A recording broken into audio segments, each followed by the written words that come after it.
Bonjour et bienvenue. Aujourd'hui, on plonge au cœur d'une question assez pertinente pour beaucoup de monde, surtout les seniors. Comment optimiser sa pratique du tai chi? Hmm.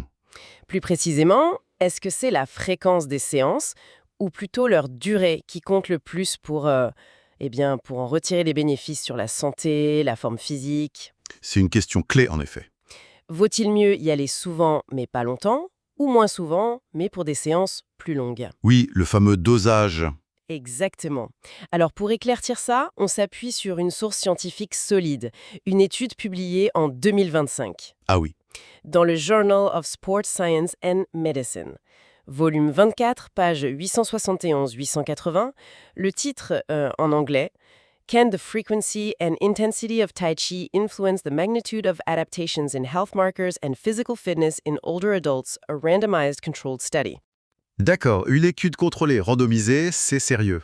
Tout à fait. Les auteurs sont Wenhua Zai, Tinghua Zai, Lixin Wei et Xiaoyuan Wen. C'est cette recherche qu'on va décortiquer ensemble aujourd'hui. Très bien. Pourquoi c'est important? On sait que le vieillissement, ça s'accompagne souvent d'une baisse d'activité. La sédentarité, quoi. Malheureusement, oui. Et ça ouvre la porte à pas mal de soucis.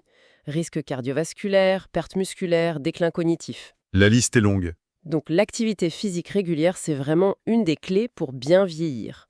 Et le tai chi, c'est une option populaire. C'est doux, c'est accessible, Tout à fait. mais la question du comment, elle restait un peu en suspens. Voilà. Donc la question centrale de notre exploration, elle est simple. Pour maximiser les bienfaits chez les seniors, faut-il privilégier la fréquence ou la durée des séances, sachant que le temps total par semaine reste le même? C'est ça l'astuce de l'étude. Comparer à volume égal. Exactement. C'est le cœur de l'énigme posée par Zai et son équipe. Oui, parce que le tai chi, cette pratique chinoise ancienne, on sait déjà que ça apporte beaucoup. Ça combine mouvements doux, relaxation, méditation. Mhm. C'est reconnu pour améliorer l'équilibre, la force, réduire le stress. On sait que ça marche, d'une certaine manière. Oui, on a des preuves globales. Mais la science, elle aime la précision. Quelle est la posologie idéale? C'est un peu comme un médicament, hein. La dose, la fréquence, ça peut tout changer. Je vois l'analogie. Et pour le tai chi, cette notion de dosage optimal, elle restait assez floue. Il manquait des données comparatives claires. Et c'est là qu'intervient cette étude, donc. Expliquons un peu leur méthode. Ils ont pris 46 adultes, c'est ça? Oui, 46 participants, hommes et femmes, de 65 ans et plus. Et ils les ont suivis pendant 16 semaines. 16 semaines, d'accord. Et la méthode? Alors, ils ont utilisé une approche rigoureuse, la répartition aléatoire, ça c'est crucial pour limiter les biais. Oui, pour pouvoir comparer valablement. Exactement. Donc, 3 groupes. D'abord, un groupe témoin. Eux, ils continuaient leur vie normalement, sans tai chi spécifique. Le groupe de référence. Voilà. Ensuite, un groupe appelé TC3D. Eux, ils faisaient 3 séances de tai chi par semaine, de 50 minutes chacune. 3 fois 50 minutes. C'est ça. Et enfin, le troisième groupe, TC5. Là, c'était 5 séances par semaine, mais plus courtes. 30 minutes à chaque fois. 5 fois 30 minutes. Et le point clé, vous l'avez dit, le temps total par semaine était le même. Absolument identique. 150 minutes pour les 2 groupes tai chi. 3 fois 50, ça fait 150. 5 fois 30, ça fait 150 aussi. L'objectif était donc vraiment d'isoler l'effet de la répartition de ce temps. C'est malin, hein? Tout à fait. Et pour voir l'effet concret, ils ont mesuré plein de choses avant et après ces 16 semaines. Une vraie batterie de tests. Ah oui, comme quoi par exemple? Mais ils ont couvert plusieurs domaines. La santé cardiovasculaire, avec la pression artérielle.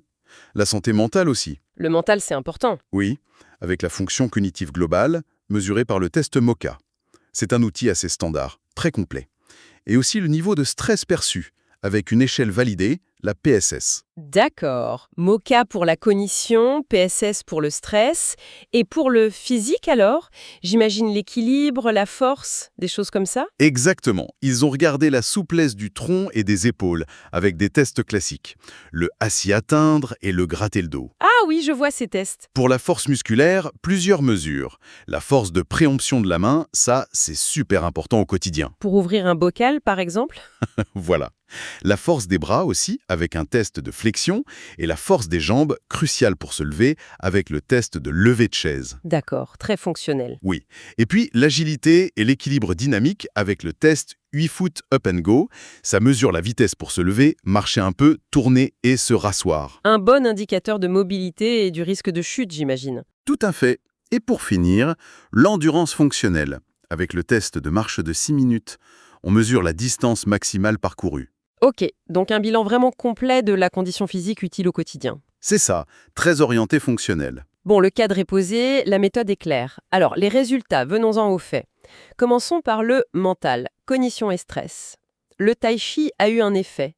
Et est-ce que la fréquence ou la durée a changé quelque chose? Alors là, les nouvelles sont très bonnes et assez simples en fait. Pour la fonction cognitive, le score MoCA, et pour le stress perçu, le score PSS, Oui. eh bien les deux groupes qui ont fait du tai chi, que ce soit le TC3D 3 x 50 minutes ou le TC5D 5 x 30 minutes, ont montré des améliorations significatives par rapport au groupe témoin. Ah, super nouvelle. Alors, donc, peu importe l'horaire choisi, 3 longues séances ou 5 courtes, le simple fait de pratiquer régulièrement, pendant 16 semaines, ça suffit pour booster la cognition et réduire le stress. C'est exactement ce que suggèrent ces résultats. Sur le plan mental et psychologique, en tout cas pour ces mesures-là, la répartition du temps n'a pas semblé faire de différence notable. C'est la régularité qui paie alors. Il semblerait bien. Le fait de s'y tenir semaine après semaine, ça semble être le facteur clé pour ces bénéfices cognitifs et de réduction du stress. Et comment on explique ça? Qu'est-ce qui se passe dans le tai chi qui agit sur le cerveau et le stress? Les chercheurs avancent plusieurs pistes qui sont d'ailleurs cohérentes avec d'autres études. D'abord, il y a la neuroplasticité. La capacité du cerveau à s'adapter a changé? Exactement. La concentration que demande le tai chi, l'apprentissage des mouvements, la coordination, tout ça, ça pourrait stimuler le cerveau, créer de nouvelles connexions. Comme si le cerveau faisait lui aussi de l'exercice en quelque sorte. C'est une bonne image, oui. Ensuite, il y a potentiellement une meilleure circulation sanguine dans le cerveau, grâce à l'activité physique, même douce. Un cerveau mieux oxygéné fonctionne mieux. Logique. Troisième point, la pleine conscience. C'est au cœur du tai chi, ça. Être présent à ses mouvements, sa respiration, ses sensations. Sans jugement. Voilà. Et on sait que la pleine conscience, c'est très efficace pour réduire le stress, l'anxiété. Ça aide à réguler les émotions, à prendre du recul. D'accord. Et enfin, ça pourrait aussi passer par des mécanismes hormonaux, comme une meilleure régulation du cortisol, l'hormone du stress. Très clair. Donc pour l'esprit, que l'on préfère bloquer 3 créneaux d'1 heure ou trouver 5 petites demi-heures, le tai chi semble faire le job. C'est rassurant. Mais alors, qu'en est-il du corps? Est-ce que cette équivalence tient toujours pour la forme physique? La force, l'agilité, l'endurance? Hein? Est-ce qu'un programme s'est démarqué? Et c'est là que l'histoire devient plus nuancée et même, je dirais, particulièrement fascinante. Ah, Parce que pour les capacités physiques, la réponse n'est pas du tout la même. La façon de répartir les 150 minutes a eu des effets très différents. voilà qui pique ma curiosité. Racontez-nous, on commence par quoi? La force et l'agilité? Volontiers. Alors, pour les indicateurs de force, on se souvient, la poigne, la flexion du bras, le lever de chaise. Et pour l'agilité, avec le test 8 foot up and go, Oui. eh bien là, les résultats sont assez nets. C'est le groupe TC5D, celui qui pratiquait 5 fois par semaine, 30 minutes à chaque fois, qui a montré des améliorations significativement plus importantes que le groupe témoin après les 16 semaines. D'accord, donc 5 fois 30 minutes, c'était mieux que rien faire pour la force et l'agilité. Et l'autre groupe tai chi? Le TC3D, 3 fois 50 minutes. Eh bien, pour ces mesures spécifiques de force et d'agilité, le groupe TC3D n'a pas montré de différence statistiquement significative par rapport au groupe témoin. Ah quand même, donc seules les séances plus fréquentes, même si elles étaient plus courtes, ont eu un impact mesurable sur la force et l'agilité ici. C'est ce que les chiffres indiquent, oui. Pour donner un exemple concret, sur la force de préhension, l'amélioration moyenne dans le groupe TC5D était supérieure de 10,5 kg par rapport au groupe témoin à la fin. C'est pas rien. Non, effectivement, 10 kg de poigne en plus, ça se sent. Mais alors, comment on explique ça? Pour être plus fort et plus agile, mieux vaut pratiquer un peu tous les jours ou presque? L'hypothèse principale des auteurs, c'est une relation dose-réponse liée à la fréquence de la stimulation, pour améliorer la force et la coordination neuromusculaire, ce qui est derrière l'agilité. Ouais. Et il semble qu'une stimulation plus fréquente, même moins longue, soit plus efficace. Un peu comme si les muscles et le système nerveux apprenaient mieux avec des piqûres de rappel régulières. Je vois. Ces sollicitations répétées, ça favoriserait de meilleures adaptations musculaires, mais aussi neurales, c'est-à-dire la commande du muscle par le cerveau. Un peu comme apprendre une langue. Souvent, 30 minutes par jour, c'est plus efficace que 3 heures une fois par semaine. C'est une excellente analogie. Ça suggère que pour ces adaptations neuromusculaires, la régularité, la fréquence de la stimulation, c'est peut-être ça le plus important. D'accord. Avantage à la fréquence pour la force et l'agilité. Mais qu'en est-il de l'endurance? Le fameux test de marche de 6 minutes? Est-ce que le groupe des 5 séances a aussi gagné là-dessus? Eh bien non. Et c'est là que ça devient vraiment intéressant, voire contre-intuitif. Ah bon? Pour le test de marche de 6 minutes qui mesure l'endurance fonctionnelle, c'est le scénario inverse qui s'est produit. L'inverse? C'est-à-dire? C'est seulement le groupe TC3, celui qui faisait 3 séances plus longues de 50 minutes, qui a montré une amélioration significative de sa performance par rapport au groupe témoin. Attendez. Le groupe TC5D, les 5 fois 30 minutes, ils n'ont pas amélioré leur endurance à la marche de façon significative par rapport à ceux qui ne faisaient rien? Exactement. Sur ce critère précis de l'endurance à la marche, les séances plus fréquentes mais courtes n'ont pas semblé apporter de bénéfices notables par rapport au contrôle. Alors que les séances plus longues et moins fréquentes, oui. C'est fou ça.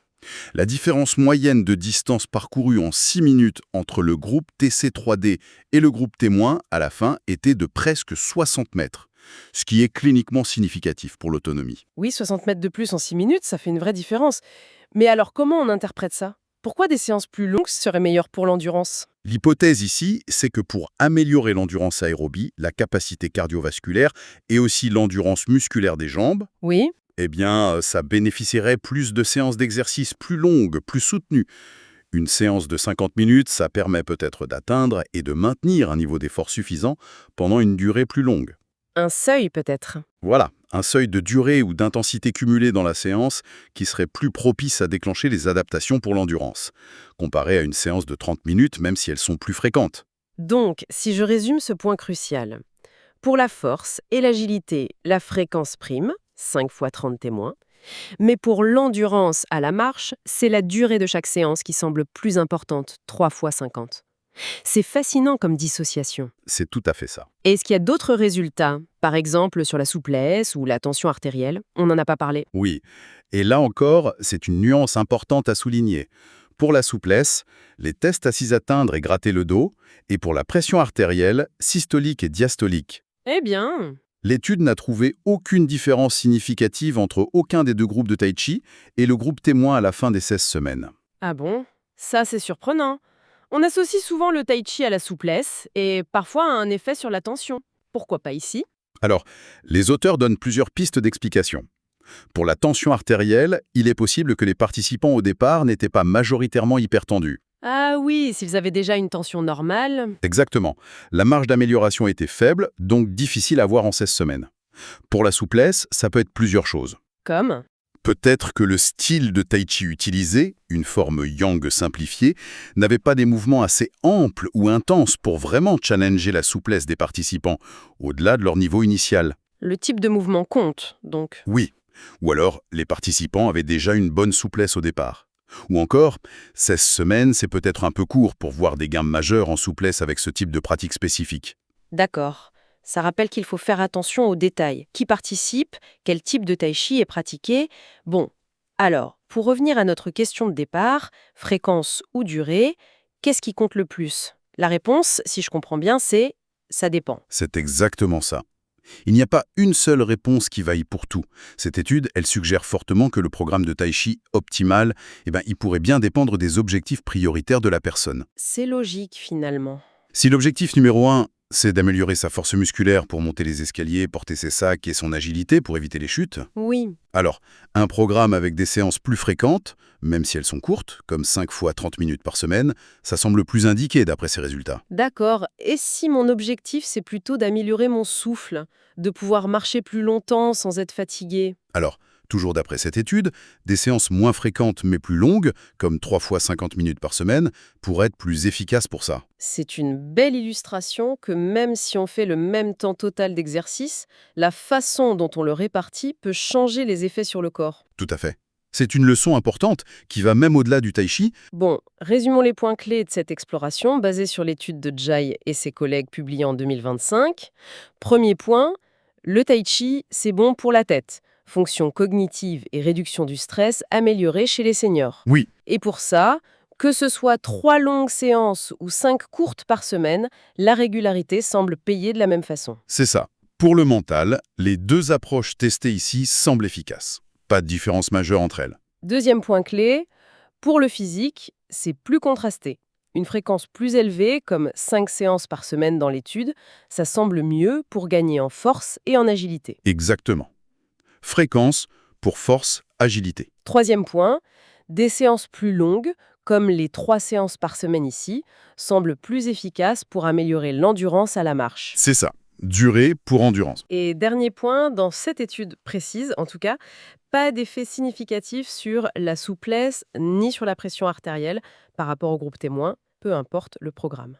C'est une excellente synthèse. Ça montre bien la polyvalence du tai chi, mais aussi qu'il faut peut-être adapter la pratique à ce qu'on recherche en priorité.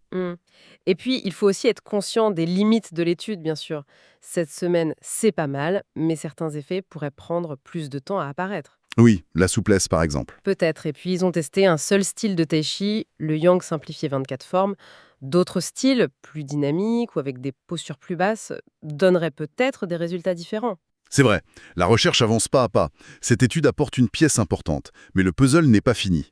Alors, l'implication pratique pour quelqu'un qui veut se mettre au tai chi. Mais la première chose, c'est que la régularité, c'est la clé. Peu importe le format, il faut s'y tenir. Trouver son rythme et s'y tenir. Voilà. Ensuite, ça peut être utile de réfléchir à ses objectifs.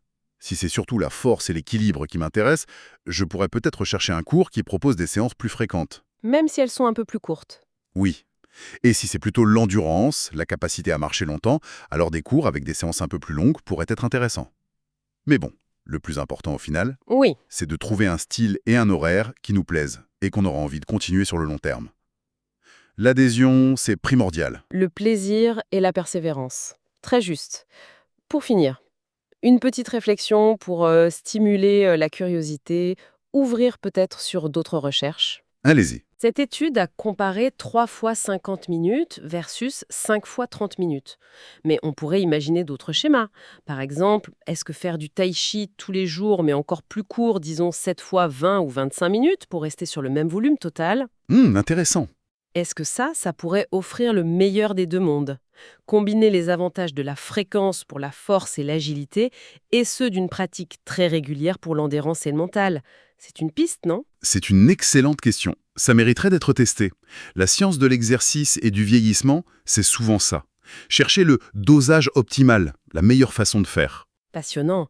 En tout cas, pour celles et ceux qui voudraient creuser cette étude spécifique, on vous encourage vivement à lire l'article original. Je redonne les références. Oui, c'est important. C'est donc Can the frequency and intensity of Tai Chi influence the magnitude of adaptations in health markers and physical fitness in older adults? A randomized controlled study. Les auteurs Wenhua Zikai, Qinghua Zakai, Li Xinwei et Xiaoyuan Wen. C'est paru dans le Journal of Sport Science and Medicine, volume 24, pages 871 à 880 en 2025. Voilà, toutes les informations y sont. Vous y trouverez tous les détails de la méthode, les chiffres précis et la discussion des auteurs. Voilà qui conclut notre exploration d'aujourd'hui. Merci beaucoup de nous avoir accompagnés. Merci à vous. Et n'oubliez pas de vous abonner et d'activer les notifications pour ne pas manquer nos prochaines analyses. À très bientôt.